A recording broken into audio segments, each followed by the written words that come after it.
je n'ai pas mangé que de tendre la main à un compagnon de péché pour qu'il me donne. C'est bien que je n'aille pas à l'école parce que mes parents ne me paient pas, que je me remets entre les mains d'un compagnon de péché pour qu'il paie mes études. C'est bien que je ne parte pas à l'école. Qui t'a dit que parce que tu n'es pas allé à l'école, tu ne pars pas au ciel? D'abord, la plupart des personnes qui sont en enfer sont ceux qui sont partis à l'école. Plus tu avances à l'école, plus tu t'éloignes du ciel. Parce que c'est le travail de l'école là-bas. Donc frère, tu dois savoir que c'est bien de souffrir injustement que de ne pas souffrir. Ils disent quoi? Vivre heureux, mourir jeune. Pour ne pas vivre malheureux et mourir jeune. Quel vivre heureux? C'est quoi heureux? Être heureux, c'est vivre la volonté de Dieu. C'est là où tu es heureux. Souffrir pour Jésus, pour la vérité. C'est ça, frère. On continue. Christ aussi a souffert une fois. La souffrance n'a pas commencé sur toi. Et ta chair n'était pas différente de la chair de Jésus. C'est-à-dire que tel tu sens mal, tel Jésus aussi ressent. C'est-à-dire que tel tu as faim, tel Jésus avait faim. C'est comme ça là. Si le moustique te pique, tu tapes, tu grattes. Si ça piquait Jésus, il va réagir exactement comme toi. Parce qu'il avait la même chair que toi. Pas plus, pas moins.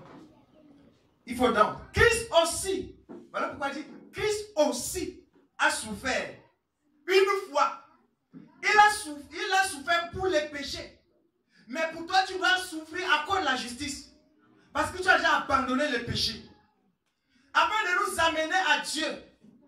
Non. Lui juste pour les injustes. Frère, à peine un juste mourrait-il pour un injuste. Qui accepte souffrir injustement? Tu acceptes. Qui ici là, son enfant a fait gaffe, a volé, a cassé, je ne sais pas, une boutique, on l'arrête. Il vient au palais de justice. Il vient le jour là. Il dit c'est mon fils ici. S'il vous plaît, mettez-moi en prison à sa place. Lui, il repart au quartier. Qui ici peut faire ça? Il n'y a personne. Et Jésus l'a fait pour toi. Amen. Des brigands que nous étions, des pécheurs que nous étions, des abominables, des sorciers que nous étions, des bandits, des fornicateurs que nous étions, il a accepté mourir injustement pour nous. C'est ça l'amour de Dieu. Afin de nous amener à Dieu, ayant été mis à mort quant à la chair, mais ayant été rendu vivant quant à l'esprit, dans lequel aussi il est allé prêcher aux esprits en prison, qui autrefois avaient été incrédules lorsque la patience de Dieu se prolongeait au jour de Noé, pendant la construction de l'arche dans laquelle un petit nombre de personnes, c'est-à-dire 8, furent sauvés à travers l'eau. Bien-aimés dans le Seigneur Jésus-Christ, la parole de Dieu dit ceci: Jésus est mort selon la chair et rendu vivant quant à l'esprit. C'est pour cette raison qu'il est allé aussi prêcher aux esprits en prison.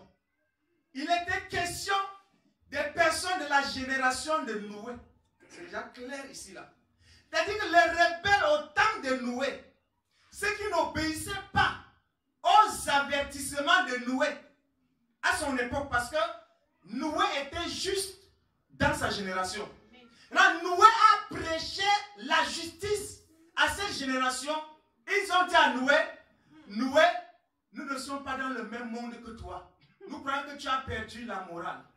Comment tu peux dire qu'un garçon ne peut pas avoir sa copie?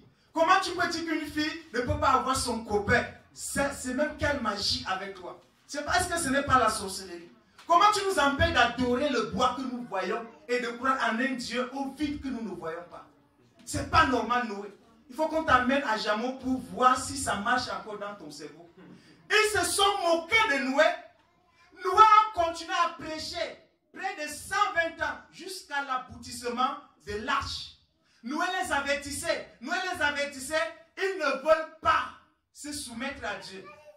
Frère, la Bible dit que Jésus, quand il est mort, n'est pas allé au ciel. il est parti là où tout devait partir. Là où tu dois aller, quand tu vas mourir dans tes péchés, c'est là où Jésus est parti. Afin que le prix soit complet. Et si Jésus mourait comme ça, il est parti en enfer. Il n'a pas payé complet. Il est parti en enfer pour payer entièrement ta dette. C'est-à-dire là où tu es, il est parti afin que tu ne partes plus.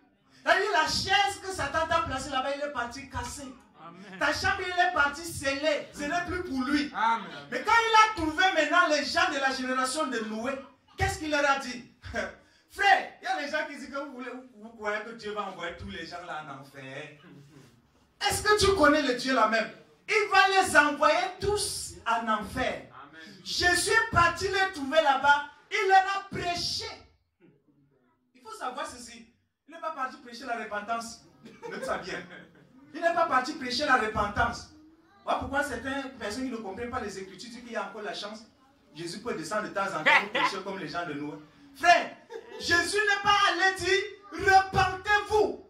Il n'est pas dit je suis l'agneau de Dieu, immolé pour vous. Il est parti prêcher la condamnation de ces gens.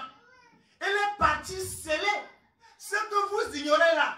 Voici à l'accomplissement de ces choses. Frère, il y a des gens qui ne connaissent pas l'évangile. L'évangile a 7 éléments. Je vais lire, on va trouver un élément là de l'évangile dans Ésaïe chapitre 61. Ésaïe chapitre 61. Écoutez comment l'évangile du Seigneur est structuré. L'Esprit du Seigneur l'Éternel est sur moi. Car l'Éternel m'a oint pour porter de bonnes nouvelles aux malheureux. Premier élément. Il m'a envoyé pour guérir ceux qui ont le cœur brisé. Deuxième élément. Pour proclamer aux captifs la liberté et aux prisonniers la délivrance. Quatrième élément. Pour publier une année de grâce de l'Éternel et un jour de vengeance de notre Dieu. Voilà l'élément où Jésus est parti prêcher là-bas à ces gens-là. Ça continue, il reste des éléments. Et donc, Jésus n'est pas venu seulement. C'est-à-dire que l'évangile est total. Il a prêché à ces gens, voici le jour de la vengeance. Dieu va tirer vengeance. Et regardez un peu, on va définir. Je veux qu'on définisse le mot. On va définir le mot vengeance. On va comprendre. Pour que tout le monde soit clair. Ce soir, regardez ici, vengeance veut dire quoi? Vengeance veut dire, dans le dictionnaire français, peine causée à l'offenseur pour la satisfaction personnelle de l'offensé. C'est-à-dire que Dieu est satisfait quand un païen refuse Jésus et qui se retrouve en enfer. C'est le jour de la vengeance. Dieu t'accorde la grâce de te repentir, tu ne veux pas. Frère, ne crois pas que Dieu va se lamenter quand tu vas mourir. Il y a des gens qui croient ça. Ah, c'est compliqué. On va continuer. C'est compliqué. C'est ça la vengeance de Dieu. Dieu t'interpelle. Regardez ce passage-là. Il y a des gens qui disent Dieu a deux faces. Il est juste et il est bon. Il dit ceci. Lorsque la patience de Dieu se prolongeait au jour de Noé, ça veut dire que c'est la longanimité de Dieu. Il t'attendait. On te parlait de Jésus. Tu as insulté les gens. Tu les chassais. Tu les versais l'eau. Malgré cela, il te poursuivait. Il te délivrait même des accidents de circulation, de la mort. Corona passe comme ça tue certaines personnes. Mais tu es épargné. Tu vas à l'église. Tu ne veux pas te repentir. Frère, quand la patience de Dieu va arriver à son terme, le jugement tombe directement. C'est le jour de la vengeance. C'est le jour de la vengeance. Il y a des gens qui croient que Dieu ne tire pas vengeance. Toi qui es là ce soir, si tu ne ramollis pas ton cœur à la parole de Dieu, tu ne t'alignes pas derrière la vérité, sache que Dieu va tirer vengeance. Et surtout, pire encore, tu es dans la vérité, tu ne fais que t'endurcir. Tu sais que là, tu es interpellé à changer. Tu ne veux pas. Dieu t'interpelle par ta conscience. Ici, c'est à toi que cette parole s'adresse. Tu continues dans l'endurcissement du cœur. Tu endurcis ton cœur. C'est pour le jour de la vengeance que tu es en train de t'endurcir. C'est ça, frère. La construction lâche dans laquelle un petit nombre de personnes, c'est-à-dire 8, furent seulement sauvés au travers de nous. Frère, il n'y en a pas beaucoup qui seront, pas beaucoup de personnes qui seront sauvées. Frère, pas beaucoup. Mais ce que je te dis ce soir, s'il y a 2, sois parmi. S'il y a un seul, sois le seul. Amen. N'es-tu pas reçu le 10e, 20e? S'il y a une place, je dois être parmi. C'est pourquoi il faut être parmi les premiers à obéir à la parole de Dieu. N'attends pas l'obéissance dans la vie de notre frère, dans la vie d'une autre soeur pour obéir. Amen. Je prends un exemple. Deux personnes arrivent à l'église portant les cheveux de Chinois. Quand on prêche que les cheveux des Chinois sont les idoles, ne regarde pas que celle-ci aussi a sa part avant d'aller enlever ta part. Quand deux personnes arrivent à l'église, l'autre a son bac, ou c'est le mariage, ou je ne sais pas comment on appelle, ils sont deux. Quand on prêche sur le bijou, le Saint-Esprit dit expressément, c'est le bijou, c'est l'idole. En quoi cela est différent du boucle d'oreille? Frère, ne regarde pas le doigt de ton frère pour t'en débarrasser. Enlève ta part. Le jugement, une place. Amen. Le salut, une place. Amen. Personne ne dit que non. Parce que j'ai vu les autres faire. Tu vas dire, voici les autres là aussi, là-bas. Va là où ils sont. Frère, ne cherche pas à sauver ton âme. Cherche seulement à te sauver par rapport aux autres personnes. Tu vas rendre compte à Dieu pour ça. 8 seulement étaient sauvés. Sur des milliards de personnes sur la terre. Frère, 8 seulement. Quand il y a des choses, quand on lit, on doit s'asseoir, réfléchir. Toute une famille, frère, sur le monde entier. 8. Les gens croyaient en Dieu en ce temps-là. Les gens, il y avait les religions. Ils croyaient. Ils disent qu'ils croyaient, ils connaissent aussi Dieu. Il y a des gens qui font des sacrifices, des libations à Dieu. 8 frères. Il y a des passages qui doivent te faire trembler. Et Jésus a dit, il en sera comme au temps de Noé, au jour de l'avènement du Fils de l'homme. Frère, tu te laisses distraire, tu seras englouti. Tu seras oublié. Tu seras oublié. Donc ne jouez pas avec le Seigneur. Il faut avoir la crainte de Dieu, frère. Il faut avoir la crainte de Dieu, sœur.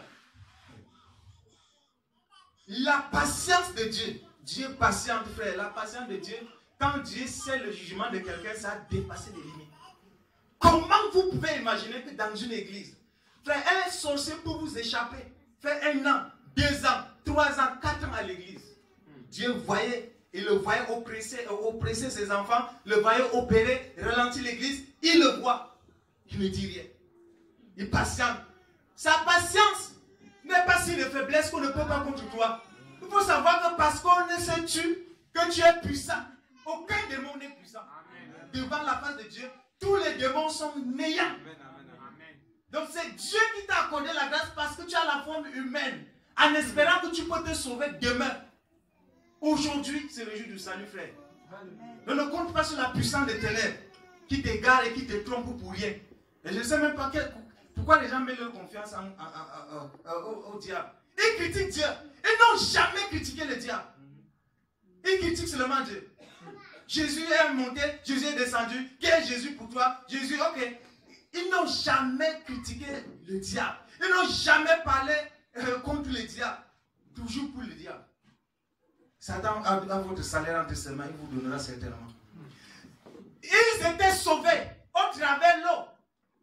Cette eau était une figure du baptême qui n'est pas la purification des souillures du corps, mais l'engagement d'une bonne conscience envers Dieu et qui maintenant vous sauve, vous aussi par la résurrection de Jésus-Christ. Question, est-ce que le baptême sauve? Oui. Amen. Amen. Le baptême, un engagement d'une bonne conscience à suivre Dieu, sauve. Maintenant par la foi, par la résurrection de Jésus. Le baptême est la crucifixion du chrétien, l'ensevelissement du chrétien avec Christ, et en saut des eaux, il est ressuscité avec Jésus, il marche en nouveauté de vie. Le viol est enterré, le péché est enterré dans l'eau. Ils sont maintenant sur une nouvelle créature. Le baptême sauve, frère. Voilà pourquoi tu dois être baptisé. Ça, c'est ça qui est la vérité. Maintenant donc, et ce n'est pas la purification de la chair. Ce n'est pas pour te laver des souillures, pour te laver quand tu te plonges dans l'eau. Voilà pourquoi il y a des personnes qui croient que quand on les baptise dans l'eau qui est un peu sale là, ça va augmenter leur péché. Ce n'est pas ça que ça veut dire. Ça, c'est l'accomplissement d'actes de justice établi par Dieu, Jésus lui-même. Le baptême, c'est un acte cérémonial établi par Jésus, comme il a établi aussi la Sainte Seine. Il a dit, allez, faites de toutes les nations mes disciples, baptisez-les au nom du Père, du Fils et du Saint-Esprit, et enseignez-leur à observer tout ce que je vous ai prescrit. Lorsqu'on a fait de toi un disciple, la chose qui reste, c'est de te baptiser, ensuite te faire asseoir et t'enseigner la parole de Dieu. Pourquoi on ne baptise pas celui qui ne peut pas le faire asseoir pour l'enseigner la parole de Dieu? Amen. Amen. On ne baptise pas celui avec qui tu, c'est-à-dire que celui que tu n'enseignes pas, celui qui n'écoute pas ton enseignement, tu le baptises pour faire quoi? Un protestant vient baptiser parce qu'il comprend, il a lu la Bible. Par sa conscience, il sait que le baptême c'est par aspersion, le baptême est par immersion dans un coup d'eau. Et sa conscience le juge, étant convaincu dans cette petite bloc de sa tête que le baptême c'est par immersion, lui il vient chercher le baptême pour aller s'asseoir devant un théologien pour qu'on lui prêche. Je ne sais pas quoi. Frère, on ne baptise que celui qu'on doit enseigner par la suite. Si tu sais que tu n'arrives pas à persévérer, moi parmi les questions qu'on doit poser à ceux qui baptisent, tu ne sais pas que tu dois persévérer, tu dois t'asseoir qu'on t'enseigne, qu'on doit te baptiser. On ne te baptisera pas. On ne doit pas te noyer, on ne doit pas te tuer, frère. On ne doit pas te faire sortir le bon de Boko Haram, aller dans le militaire, le camp des militaires de Jésus, et te livrer encore au milieu seul. Ou t'as envoyé, vont te tuer. C'est mieux qu'on te laisse là-bas une fois. Vous continuez à faire votre rébellion ensemble. Qui est à la droite de Dieu, depuis qu'il est allé au ciel, et que les anges, les autorités et les puissances lui ont été soumis. C'est Jésus là, qui est allé à la droite de Dieu. Il est question du trône, de l'autorité de Dieu. Toute l'autorité de Dieu était derrière lui. Je ne sais pas qu'au ciel là, tu arrives que Dieu est là, Jésus est ici à côté. À côté, une chaise à côté là. Et Jean a compris. Jean et son frère ont compris. Seigneur, permets-nous quand tu seras dans ton royaume, qu'un soit à ta droite, un à ta gauche. Si Jésus est à la droite du Père, le Père où de Jésus? À sa gauche.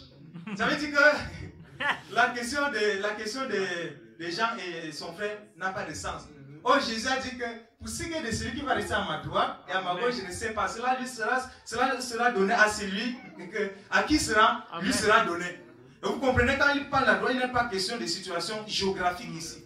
Donc si tu comprends la parole de Dieu avec le trône, voilà pourquoi il y a un, je ne sais pas où il s'appelle comment, un adorateur de crâne, et je ne sais pas, un musulman, m'ont dit que quand vous dites que Jésus il y a quelqu'un qui m'a dit que Jésus est assis à la droite de Dieu. Quand il a interprété ça, je comprends, il a interprété géographiquement. J'ai eu pitié de lui seulement. Il dit que bon, il te manque seulement la conversion. Il dit, ça ne sert à rien de débattre avec celui qui ne comprend pas les Écritures. Quand tu vas lui bien même expliquer, il va toujours contredire, il ne comprend pas. Ces choses sont voilées à leurs yeux, ils sont aveuglés par l'ennemi.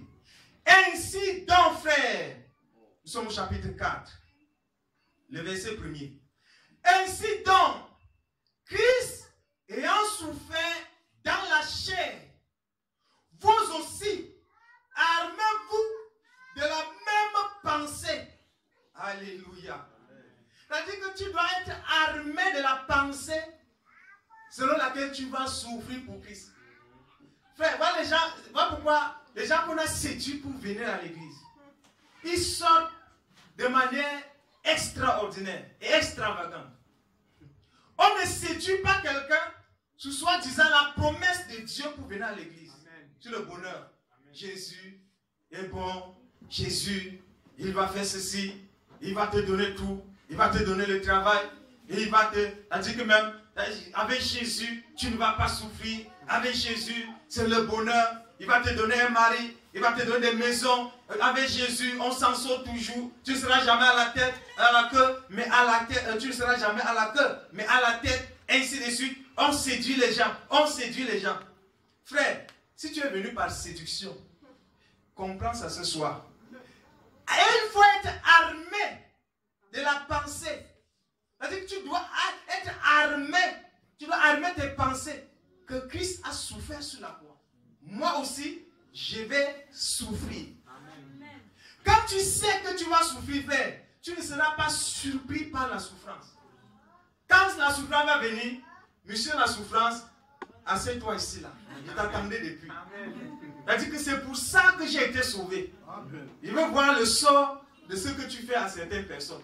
Et un chrétien ne peut pas s'en passer de la souffrance. Ne peut pas passer à côté de la souffrance. La souffrance, Celui qui cherche à marcher pieusement en Jésus-Christ, à vivre pieusement en Jésus-Christ, sera persécuté. Il va souffrir. Et la souffrance ne doit pas être quelque chose, frère. Frère, si un jour t'arrive de ne pas avoir à manger, ne crois pas que tu as perdu la foi. Tu comprends? Amen. Quand un jour il t'arrive de ne pas trouver même l'argent de taxi pour venir à l'église, ne dis pas que Jésus t'a quitté et que tu as déjà abandonné la foi, que tu as déjà refroidi ou que tu as rétrogradé. Il y a des gens qui mesurent leur croissance spirituelle en fonction de leurs moyens financiers. Et quand ils ont l'argent, ils croient déjà spirituellement vite, ils sont spirituellement élevés. Quand l'argent il n'y a pas, ils disent qu'ils sont rétrogradés. C'est pourquoi ils partent gêner, prendre des séminaires, prendre des temps de retraite, parce qu'il n'a pas l'argent pour que Dieu lui donne l'argent. Frère, ça c'est la folie. Tu dois être armé de cette pensée. Car celui qui a souffert dans la chair en a fini avec le péché, afin de vivre non plus selon les convoitises des hommes, mais selon la volonté de Dieu, pendant le temps qu'il lui reste à vivre dans la chair. Bien aimé, nous ne devons plus vivre les convoitises pour le peu de temps qui nous reste dans la chair. Pose-toi cette question. Il me reste même combien de temps dans la chair? Pose-toi ça. Il te reste combien de temps? Il te reste très peu. Peu de temps. Voilà pourquoi l'apôtre Paul dit, rachetez le peu là. Rachetez le temps quand les jours sont mauvais. Mais il nous reste peu de temps. Qui sait si demain tu vivras? Et si tu vas passer aujourd'hui là, où tu vas atterrir? Frère, si tu sors de cette salle-là, en rentrant, le camion t'écrase. Où tu vas atterrir? Parce qu'il est écrit, il arrive au juste selon le sort des méchants. Est-ce qu'il doit arriver au méchant? Ça tombe sur les justes. Vice versa. Et tu peux sortir comme ça là, tu es écrasé. On ne te voit plus, on te ramasse. On dit que le frère n'est plus. Où sera alors ta place entre temps? Où vas-tu passer l'éternité? Nous avons très peu de temps dans la chair. Très peu. Voilà pourquoi nous ne devons pas nous appuyer sur la chair pour pécher. La chair est comme l'air. Et sa gloire comme la fleur de l'herbe. Or, quand le soleil se lève, l'herbe sèche et sa fleur tombe. Frère, l'homme est pareil à un arbre, à un herbe, qui donne des fruits, qui donne des fleurs. Quand la sécheresse va se lever, quand le soleil va se lever, ça va sécher. Ça va sécher, la fleur va tomber. Après, tu vas voir, l'herbe qui avait des fleurs là, il n'y a que les tiges. C'est mal à voir. Frère, voilà pourquoi quand on te montre le squelette d'un homme, tu es étonné que c'est lui qui boxait les gens comme ça. Tu te dis que mais c'est lui qui avait les pectoraux là. C'est les os. C'est rien, frère. Ne mets pas ta gloire dans la chair. La chair ne sert de rien.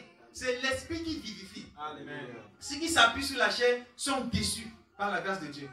Donc tu dois savoir qu'il nous reste très peu de temps dans la chair. Voilà pourquoi nous ne devons pas nous livrer aux convoitises passionnées de la chair. Nous devons traiter la chair afin d'hériter la vie éternelle. Il faut traiter la chair selon la parole de Dieu. Nous tombons au verset 4. Non, verset 3. C'est assez. C'est assez. Ça veut dire quoi? C'est trop. C'est trop déjà. Ça a dépassé les limites. Ça a débordé la coupe. C'est assez, en effet, d'avoir dans le temps passé accompli la volonté des païens. En marchant dans la dissolution. Frère, est-ce que tu as la nostalgie de la vie passée? Ou bien c'est assez, vraiment? C'est assez d'avoir marché dans la dissolution. Dans la version de David Martin, je vais lire ça. La version de David Martin dit quelque chose de plus clair. Mais vous savez, la version du second, c'est comme s'il a peur de s'affumer sur certaines choses. Comme si on allait le taper. On va lire ça dans la version David Martin, au verset 4, au verset 3. Il dit ceci.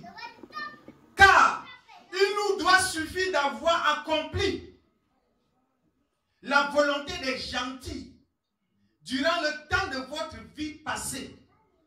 Quand nous abandonnions aux impudicités. C'est ce qu'il a appelé la dissolution. Frère, il y a des gens, est-ce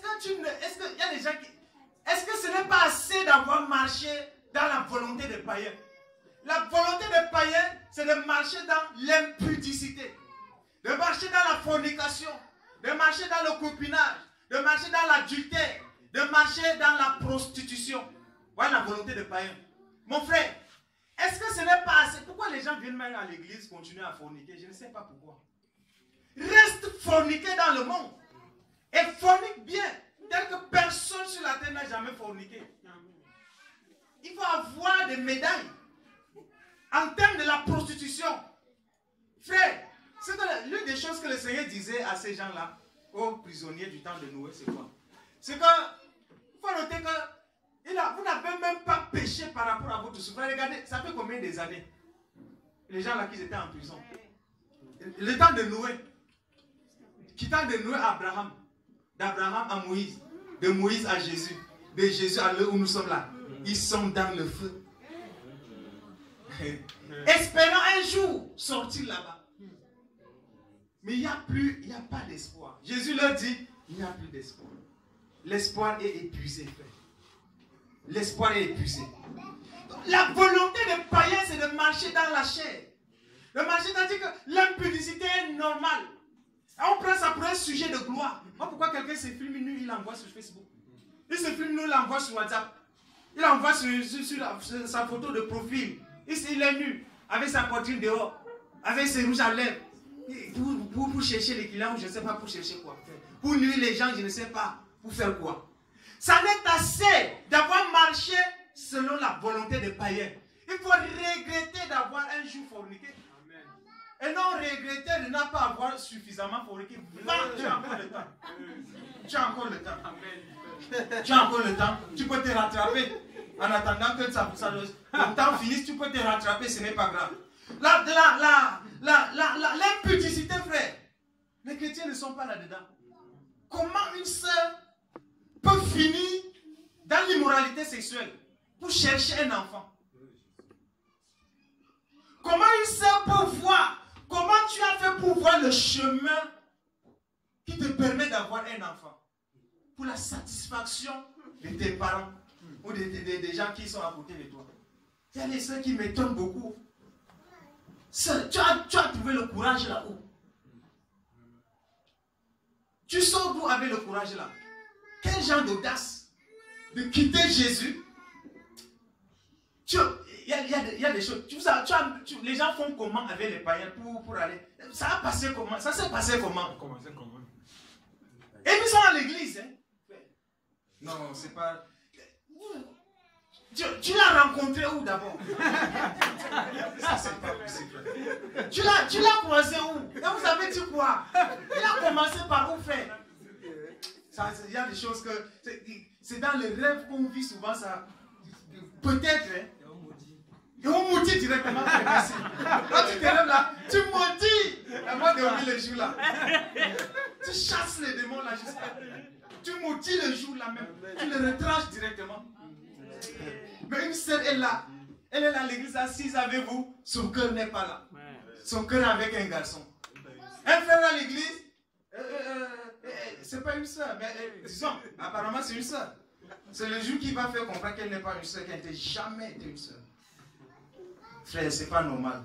Il y a des choses que quand tu penses qu'à ça tu as la chair de poule. C'est pas normal. Et les gens comme ça là te parlent de Jésus. Et s'y trouve-t-il? Il y a marcher dans le convoitise. L'ivrognerie. Frère, c'est assez d'avoir eu dans le passé des amis ivrognes et soulards où vous partez dans le bar. Tu as tes 5 000, vous finissez sur la bière. Tu rentres endetté. C'est assez. C'est assez moindre cérémonie. Tu peux acheter la bière. Venez boire avec les soulards, avec les équitous. Tomber dans la rigole. C'est assez d'avoir vomi sous l'effet du vin. Tu manges, tu bois, la 33, tu mets le whisky, tu vomis par la suite. Demain, le lendemain, tu es comme ça, pâle, comme un plastique. C'est cassé, frère. Il y a quoi dans l'alcool, bien aimé? Il y a quoi dans le vin? Si ce n'est que le malheur, ce n'est que la mort, il y a quoi dans cette affaire-là? C'est assez, regarde, quand tu es attiré peut-être par le vin, montre au vin, regarde tes fidèles au moins. Regarde ceux qui boivent le vin. Regarde comment ils sentent. Là, on dit que la bière respire. Et c'est beau à voir dans la coupe, le vin rouge. Regarde le buveur, est-ce qu'il est beau à voir? Est-ce qu'il est beau à voir te tue? Et quand tu vois quelqu'un avec son costume là, frère, il sort avec sa cravate, il avait le costume, et il sort, quand il rentre le soir, ce n'est plus ce monsieur-là qui est sorti le matin. Le vin l'a défiguré. Tu le vois en train de siffler derrière une prostituée, parce que le vin a déjà tourné ses yeux, il est dans l'état second. Mais quand tu es dans l'état second, toutes les femmes sont déjà tes femmes. Là, tu dis que le vin et les femmes sont ensemble. Voilà pourquoi là où il y a les bars, là où viennent se cacher les prostituées. Les prostituées ne peuvent pas rester n'importe où. C'est là où il y a les bars. Quand les gens viennent boire, quand ils boivent, ils viennent seulement avec les caleçons et le bon monsieur, ses yeux ont tourné, il voit que c'est sa femme. C'est ça le fait, c'est ça le vin. C'est assez fait. L'alcool t'a amené à faire beaucoup de choses. Si tu n'arrives pas à citer, moi je peux citer. Moi j'étais un adepte de l'alcool, un esclave de l'alcool. Je peux être mort depuis à cause de l'alcool. Frère, tu peux mourir comme ça à cause du vin. Regardez, chaque fois qu'il y a fête de 8 mars, le bilan le lendemain, si tu suis bien, le bilan le lendemain, il y a des hommes et des femmes qui ont déjà rendu l'âme sous l'effet du vin, de la boisson. Quand elle a bu, elle vient. Et son mari aussi a bu sa part, je ne sais pas où. Elle, le jour-là, elle a aussi bu. Ils vont quereller, ils vont bagarrer. On va tuer un. Et l'autre va aller en prison. C'est le vin qui a fait ça, frère. Le vin est une abomination. Le vin est une abomination. Si quelqu'un boit vraiment le vin ici, qu'il sache qu'il a fait fort d'être là. Vraiment. Frère, ça ne vaut pas la peine. Un buveur de vin, ça ne vaut pas la peine pour lui. C'est quand je suis sorti de l'alcool que j'ai vu les effets. Parce que quand tu es buveur, il n'y a pas deux comme toi. C'est-à-dire que tout le monde, tu es au-dessus de tout le monde. Parce que tu as pu acheter deux biens, c'est le jour-là, tu es le chef. Puis que tu as dit, donne à l'autre. Le jour-là, tu as fini le tableau. Ça, c'est la folie. Et maintenant, c'est l'ivrognerie, frère. Les excès du manger. Là, tu dis que ici, trouves-tu l'étrange que vous avez abandonné ces choses. Le jour que tu vas abandonner les amis sous là, ils seront scandalisés. Quand ils vont t'appeler, que ça ne passe pas, quand ça passe, tu dis que j'ai donné ma vie à Jésus, repentez-vous, cher sous là. Ils seront étonnés. Qui parle comme ça là? On va chercher à voir sa face. Il a peut-être c'est son petit frère qui a son téléphone. Ce n'est pas lui. Quelque chose s'est passé. L'excès de manger et de boire. C'est assez vrai. D'aller dans le dé, manifester la folie, bagarrer pour la nourriture. Les gens qui bagarrent pour la nourriture. Dans le mariage, il est fâché parce qu'on ne l'a pas servi. Il rentre fâché. Il n'a pas au dé. Hein. Il rentre en colère avec les gens dans son cœur parce qu'on ne l'a pas servi bien. On m'a oublié. On m'a oublié. On m'a oublié. On ne m'a pas servi. Pourquoi on m'a donné aussi ça? On ne m'a pas servi comme l'autre. Il est fâché. C'est comme ça les païens. Pourquoi ils partent dans les fêtes avec le plastique, frère? Tu vas où? Ils partent au mariage, il y a le plastique noir ici, dans la poche, dans le costume. Et quand il sert le plat, il sort ça, il verse dedans, il met dans le sac. Frère, il part encore se servir. Il vient, il verse encore. Il y a la nourriture dans le mariage là. Il rentre avec la nourriture les jours là. Donc j'étais au mariage.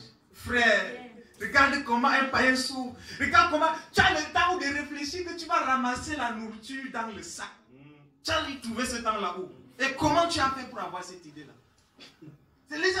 C'est l'excès de manger, l'excès de boire. C'est ça que nous étions hier, frère. Les gens bagarraient pour ça. Il y a des gens qui ont des rancunes avec les gens, ne parlent pas à cause de la nourriture. Ils ne parlent pas, ils ne se parlent pas. L'autre passe, il passe comme ça à cause de la nourriture. Il est fâché. Frère, c'est pas normal. C'est assez, c'est assez. Quand tu es en Jésus, tu as ces choses-là en horreur. Et ces gens qui vivent avec le plastique là, C'est des gens qui n'ont même pas fait une enveloppe où il y a 500 pour soutenir celui qui se marie. Il a pu trouver l'argent pour acheter le plastique 50. Il vient avec. C'est ça les païens. Ça les païens. Ça les païens. Moi, il dit qu'il est bon qu'on sache prochainement servir les païens là. Qu'on leur emballe leur nourriture là dans les boîtes. Qui ne trouvent pas le temps pour trouver le plastique. Quand il vient, il met même sur la tête, il rentre avec. Alors on lui emballe dans la boîte là. On lui donne seulement. Tu vois, tu mets sur la tête, tu rentres avec. Personne ne saura. Et tu n'as pas le temps de verser dans le plastique. Ça ne va pas se mélanger. Le nolet à côté, le riz est là, le conchapé est là. Il mange, le vent ne tient plus. Il est là. C'est ça. L'excès de manger, l'excès de boire. On aimait les fêtes telles que les tabaski, telles que les fêtes de Noël. C'est les fêtes idolâtres. Pour partir manger, pour partir boire. On est ivre. On a bu aujourd'hui beaucoup. Frère, c'est assez d'avoir marché dans ces choses-là. Dans le bois. Et les idolâtries criminelles. C'est assez d'avoir marché dans les idolâtries abominables. Abominables. Frère, c'est assez d'avoir se prosterner quand je... Il y a des choses, quand j'ai pensé un seul instant, comment j'ai été comme ça avec un marabout, frère, ça me nerve jusqu'à... Tu te prosternes devant un crâne comme ça, là, devant le crâne. Tu es là. Grand de mon grand frère, de mon grand-père, pardon, mes affaires ne marchaient pas. Je te verse celui-là, vraiment agi dans ma vie. Un crâne. Je pose toujours ces questions aux adorateurs de crâne. C'est comme ça que j'ai dit à l'autre là hier. Si tu veux avoir le problème avec moi, je vais te dire ça. J'ai secoué sa tête là. Tu vois ta tête là, non, il y a un crâne dedans. Qu'est-ce que ce crâne là peut faire à ta descendance quand tu vas mourir demain? C'est ça le crâne de son grand-père là. C'est-à-dire que comme il se confie au crâne de son grand-père là, c'est-à-dire son crâne là peut aussi faire quelque chose à sa descendance. Quand tu te vois comme ça, en train de souffler au soleil pour avoir 10 francs de callbox comme ça là, tu crois que c'est ta descendante que le crâne là va donner des millions? C'est les démons qui vous torturent. Non, je suis parti là-bas. Non, mes affaires marchent. Tes affaires marchent, tu as été séduit par les démons. C'est les esprits qui sont là, qui vous torturent. Le crâne, il est là-bas en train de souffrir. Le bon monsieur souffre en enfer. Ton père là souffre en enfer cruellement. Et il intercède. Qu'on dise à mon fils de ne plus m'adorer. Je suis sûr qu'il est là dans les chambres noires maintenant pour m'adorer. Dites, envoie quelqu'un pour dire à ma famille que je suis perdu, ce lieu existe véritablement. Voilà sa prière là-bas. Frère, quand quelqu'un est aveuglé, ça ne vaut pas la peine. Les idolâtries criminelles. D'avoir marché avec les chapelets au cou. Égrener les chapelets. Frère, c'est quel esclavage. Ça, c'est l'esclavage. C'est l'esclavage d'avoir porté les cheveux des Chinois. C'est ça l'idolâtrie, de marcher avec les bijoux. Tu prends tes 10 000, 20 000, 30 000 sur un bijou. Tu accroches au cou sur un collier. Qui ne sert de rien. On met ça. On met aux oreilles. On met autour des reins. On met même aux pieds. Sur le nez, on perce. Il y a des femmes qui ont perforé les oreilles 2 fois, 3 fois. Tu vois tout ça, il met là, ça déchire, ça tombe. On met en haut, ça déchire ici là. Frère, c'est l'idolâtrie. Tout ça à quoi nous nous confions plus que Dieu fait de nous un idolâtre. Tout ce que nous aimons plus que Dieu, si tu te confies en quelque chose plus que Jésus, ça fait de toi un idolâtre. C'est ta beauté, les femmes, leur beauté c'est vraiment leur idole. La femme est appelée à être belle. Elle est appelée à être belle. Les hommes ne sont pas épargnés. Qui met les blagues sur la tête. Tu vois son visage couler. Qui met le maquillage. Il y a des hommes qui se maquillent, frère. Ils se maquillent, frère. Pourquoi? Tu te maquilles pourquoi? Pourquoi on teinte les cheveux? On ressemble aux femmes. Il y a d'autres qui nattent même leur tête. Je me demande même si ce ne sont pas les hermaphrodites qu'on dit là. Tu nattes les cheveux, tu es un homme. Tu te sens comment? Le péché manque du respect à tout le monde. À tout le monde. Le péché ne respecte personne. Surtout l'idolâtrie. Tous les païens sont des idolâtres. Il n'y a personne dans le monde qui n'est pas un idolâtre. Et là dit que les idolâtres n'hériteront pas le royaume de Dieu.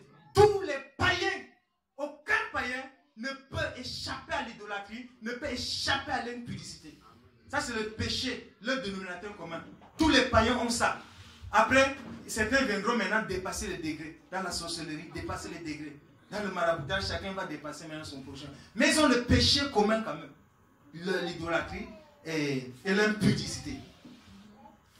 Il dit, aussi trouve-t-il étrange quand vous ne vous précipitiez pas. C'est-à-dire qu'avant tu te précipitais pour ça, frère. C'est-à-dire qu'on doit faire ceci au village.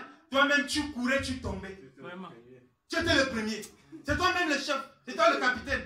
Moi je disais toujours à mes frères, si vous savez, j'étais le chef, votre chef. C'est moi qui vous conduisais chez le marabout. C'est moi qui les conduisais chez le marabout. Je connaissais les maisons de marabout. Un enfant comme ça. Vous savez, c'est moi qui étais votre nom. Voilà comment je parle à vos marabouts là maintenant. Ça doit changer, ça doit mettre quand même quelque chose dans votre esprit. C'est-à-dire que c'est moi qui combattais. Un catholique, comment j'ai été fâché contre lui parce qu'un jour, mon père nous réveillait le matin pour les cérémonies traditionnelles. Je ne sais pas, comment ils font leur cran là. Pour faire des rites traditionnels comme ça là. Pour que Dieu aussi ait pitié, entre guillemets, parce que ce n'est pas Dieu, et de nous protège. Il nous réveillait. Il y a un frère catholique là, c'est mon frère catholique, il est catholique. Je l'ai haï jusqu'à. Je dis que, mais, j'ai dit à mon père, tu es violent même souvent là. Mais au moment de manifester sa violence, tu ne te déranges même. Il dit que l'autre là est catholique, et il dit qu'il suit les prêtres déjà. Donc, ok, il n'y a pas de problème, il reste là-bas. Moi j'ai dit que si c'est moi le chef de famille ici, je l'ai fait sortir depuis le fouetté. Frère, j'étais fâché parce qu'il a refusé de sortir. Ça veut dire que quand tu vas sortir réellement de ces choses, frère, ceux qui sont encore dedans, c'est à raison qu'ils se fâchent contre toi. Ils doivent se fâcher, mais ça ne change rien. Je ne peux pas participer à votre débordement. Je ne suis plus là-dedans. Je ne suis plus là à l'intérieur. Donc, trouves-tu l'étrange que vous ne vous précipitiez pas? C'est-à-dire, tu courais derrière les idoles, tu courais derrière la fornication, tu courais, tu cherchais les garçons, tu cherchais, tu cherches. C'est toi qui cherches, qui les provoque. À nos jours. C'est-à-dire que trouves-tu l'étrange que c'est impossible pour toi de t'arrêter face à face à un garçon comme ça. Si ce n'est que pour lui prêcher Jésus, jusqu'à ce que celui qui est à côté même entend que c'est de Jésus que tu lui parles. Amen. Frère, ils vont trouver ça étrange que tu ne précipites plus dans ces choses-là. Précipitez pas avec eux dans le même débordement, de débauche. Ils vous calomnient. On va vous calomnier. Il se prend pour qui? Il trouve-t-il étrange que tu n'es plus dans les djangis? Frère, quand tu vas sortir du djangi, tu ne vas pas rester sans qu'on ne parle de toi. Amen. De mal là-bas. Et ils vont trouver ceux qui sont dans le djangi, je crois qu'il n'y a pas ça dans la salle. C'est dans la salle qui se répand rapidement. Amen. Et si tu es encore dans le djangi, tu es dans le salon du diable. Et tu es dans sa maison, dans le salon, il t'a donné le canapé, tu es assis. Tu n'es pas sauvé. Tu es dans le djangi, tu n'es pas sauvé. Amen. Et quand tu vas sortir du djangi, les amis, c'est-à-dire que les partenaires de djangi vont te calomnier, ils vont t'injurier, ils vont t'insulter. Ils se croient même pour qui? Il est parti où? Surtout que tu as bouffé avant de partir. Si tu n'as pas bouffé, on dit que ok, ça va, il n'y a pas de problème. Mais si tu viens de bouffer, tu les quittes, frère, ils ne vont pas te laisser. Je ne sais pas comment ça se passe d'abord là-bas, je n'ai même pas mon temps pour ça. Vous c'est remboursé ou bouffé, là je ne comprends même pas de quoi il est question. Vraiment. Ils rendront compte à celui qui est prêt à juger les vivants et les morts. Frère, ce n'est pas à toi de tirer vengeance. Ils vont rendre compte à celui qui est prêt à juger les morts et les vivants. Ils vont rendre compte à Dieu. Il dit que, car l'évangile a été aussi annoncé aux morts, afin qu'après avoir été jugés comme les hommes, quant à la chair, ils vivent selon Dieu, quant à l'esprit. Vous comprenez ça? Frère, il dit ceci. Ils rendront compte à Dieu pour ce qu'ils auront fait. Voilà pourquoi l'évangile a été aussi annoncé aux morts. Comme le Seigneur a annoncé aux hommes des époques de Noël. Pour faire quoi? Après avoir été jugé comme les hommes. C'est-à-dire que lorsque tu vas mourir, frère, la chair qui t'excitait au péché là, on va le mettre dans le cercueil, il va aller, les articles vont finir avec. Et ton esprit qui va sortir, qui était en prison comme au temps de Noé, ton esprit, ton âme sera jugée selon les œuvres que tu as posées dans ta chair. C'est-à-dire que c'est les œuvres de la chair qui vont condamner ton esprit. Maintenant, tu vis selon Dieu. Frère, devant Dieu, la mort n'existe pas. Quand tu meurs comme ça, là, Dieu voit quelqu'un quelque part qui est en train de souffrir. C'est vous qui dites qu'il est parti, il nous a laissé, plus jamais, forever. Dieu, il voit quelqu'un là en train de vivre. Dieu voit quelqu'un là en train de vivre. Toi, tu vois quelqu'un dans le cercueil. Devant Dieu, il vit. Frère, il n'y a pas un mort. Quand quelqu'un est en enfer, il est en train de vivre. Mais il vit quoi? Il vit le jugement et la colère de Dieu. Voilà la différence. Ce n'est pas qu'on a annoncé l'évangile aux morts. Après les morts se convertissent, ils partent au ciel. C'est impossible. Il est réservé à tout homme de mourir une seule fois. Après quoi vient le jugement. Quand le jugement tombe, on ne parle plus. On laisse tomber les gens comme ça. Donc il faut noter ce soir que tu seras jugé par rapport aux œuvres que tu as posées dans ta chair. Quand tu pêches, quand ta chair t'excite au péché là, c'est ça qui va condamner ton âme. C'est ça qui va t'amener dans la condamnation éternelle. Quand l'évangile a été aussi annoncé aux morts, après avoir été jugés comme les hommes, quant à la chair, ils vivent selon Dieu, quant à l'esprit. La fin de toutes choses est proche. Soyez donc sages et sobres pour vaquer à la prière. La sagesse et la vigilance. Donc pour prier, il faut être vigilant même. La prière, c'est le combat, frère. Tu pars au combat, tu n'es pas vigilant.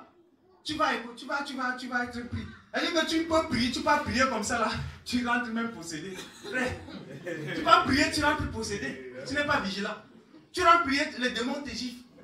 Il faut être vigilant. En vivant dans la sainteté, veillez à ce que tu ne poses pas d'acte qui peut scandaliser ta prière, qui peut empêcher ta voix d'être entendue par le Père. Il faut être vigilant même pour prier. Parce que la prière, c'est un combat. Avant tout, ayez les uns pour les autres une ardente charité. Car la charité couvre une multitude de péchés. Exercez l'hospitalité les uns envers les autres, sans murmure. C'est par là que je vais finir.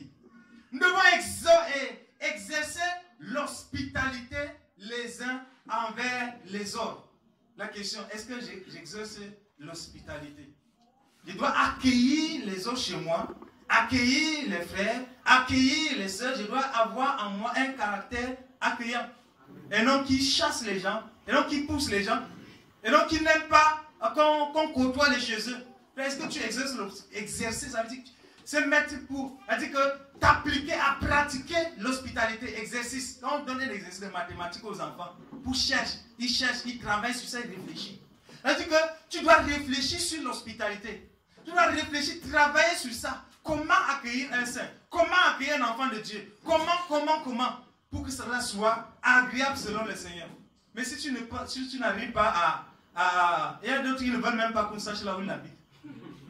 Il y a d'autres qui ne veulent même pas qu'on arrive chez eux. Non, je n'aime pas qu'on arrive chez moi, vraiment. Ça suffit à l'église là-bas.